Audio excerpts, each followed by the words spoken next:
দেশে মন্দিরের কোনো অভাব নেই, মসজিদের কোনো অভাব নেই। মানুষ তার নিজের বিশ্বাস অনুযায়ী মন্দির করেন, মসজিদ করেন, বারবার করেছেন, বছরের পর বছর করেছেন, যুগ যুগ ধরে করেছেন। তার জন্য কোনো ব্যক্তি অবতারের হাজির হতে হয়নি যে আমি সব করে দিলাম।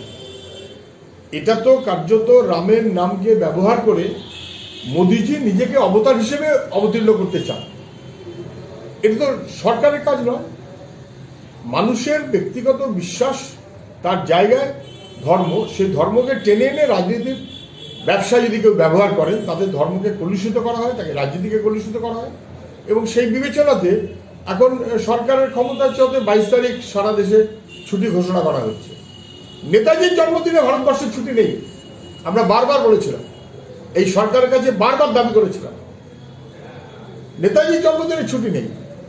কিন্তু মোদিজি রামের প্রাণ প্রতিষ্ঠা করবে